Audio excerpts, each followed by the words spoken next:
Assalamu alaikum viewers, welcome to the students platform. Today we will discuss SOC 101 Introduction to Sociology lesson number 30 Gender a Social Construction. इससे पहले कि lesson start करें आप लोगों से request है मेरे चैनल सब्सक्राइब कर दें और साथ ही बेल के आइकन को भी प्रेस कर दें। मैं लेसन जो है ये दूसरी दफ़ा रिकॉर्ड कर रहा हूँ क्योंकि लास्ट टाइम जो मैंने रिकॉर्ड किया था वो मैं अपना माइक नहीं ऑन कर सका, माइक ऑन करने का याद भूल गया मुझे, तो इसलिए मुझे दोबारा अभी रिकॉर्ड करना पड़ रहा है लेसन। तो इम्पोर्टेंट टर्म्स इसके अंदर देख लें। सबसे पहले डिफरेंस जिसके अंदर हम देखेंगे पूरे लेसन में वो है सेक्स और जेंडर। नॉर्मली हम सेक्स और जेंडर को एक ही टर्म काउंट करते हैं जबकि इनके अंदर डिफरेंस पाया जाता है। सेक्स से मुराद है कि बायोलॉजिकल फिजोलॉजिकल अपीयरेंस, यानी कि जो फिज़िकली नज़र आती हैं मेल और फीमेल को जो डिफ्रेंशिएट करती हैं। और gender is based on the role of a person, male और फीमेल के रोल्स डिटरमाइन करते हैं कि वो जो है मेल है या फीमेल है, ये जेंडर कहलाती है। इस लेसन में 3 अप्रोचेस देखेंगे। पहली है gender and biology, natural differences in behaviour.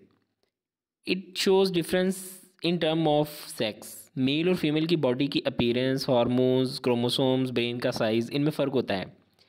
इसी की बेसिस पर फीमेल और मेल में फ़र्क पाया जाता है।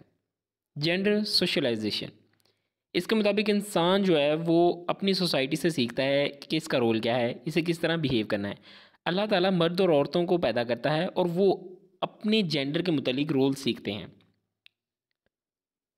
यानी कि इस थ्योरी के अंदर दोनों चीज़ें ऐड की गई हैं, सेक्स को भी और जेंडर को भी। मतलब इंसान जो है अपनी एक मखसूस सेक्स के साथ पैदा होता है और उसी सेक्स के मुताबिक जो है वो अपने जो रोल्स हैं वो माशरे से सीखता है। Social construction of gender and sex, इनके मुताबिक बायोलॉजी कोई चीज़ बायोलॉजिकल चीज़ नहीं है कि इंसान जो है ना, बायोलॉजी नहीं देखी जाती, उसकी फ़िज़िकल अपीयरेंस मैटर नहीं करती। हम सोसाइटी में ख़ुद से चूज़ कर सकते हैं कि हम मेल हैं या फीमेल हैं, हमें सोसाइटी बताती है। इंसान सर्जरी करवाकर अपनी जेंडर तब्दील करवा सकते हैं। मुख्तलिफ़ सोसाइटीज़ में मेल और फीमेल का रोल मुख्तलिफ है। अभी एक मेल जो है एक सोसाइटी के अंदर वो जो काम कर रहा है, हो सकता है मोस्ट प्रोबेबली कि वही काम जो है दूसरी सोसाइटी के अंदर फीमेल कर रही हो। बहुत से ऐसे मेकअप्स हैं जिनके ज़रिए जो है इंसान अपनी अपीयरेंस बदल सकता है। मेल जो है फीमेल बन सकता है या फीमेल जो है वो मेल बन सकती है। तो इसलिए ये मैटर नहीं करता कि बायोलॉजिकल अपीयरेंस क्या है, क्योंकि इसको हम अपनी सोसाइटी में अपने मुताबिक तब्दील कर सकते हैं सर्जरी के ज़रिए, मेकअप के ज़रिए। मैटर ये करता है कि सोसाइटी हमें क्या बताती है। ये सारी चीज़ें इसी के अंदर बयान की गई हैं कि सोसाइटी हमें क्या बताती है कि हम मेल हैं या फीमेल हैं। ये चीज़ जो है ये ज़्यादा इम्पॉर्टेंट है। और आगे कह रहे हैं कि जैसे जैसे तरक्की होती जा रही है, मेल और फीमेल के अंदर डिफरेंसेस जो हैं ख़त्म होते जा रहे हैं, कम होते जा रहे हैं। तो एक वक्त आएगा कि वो एक इक्वल लेवल पर होंगे, मेल और फीमेल जो होंगे वो बिल्कुल बराबर होंगे।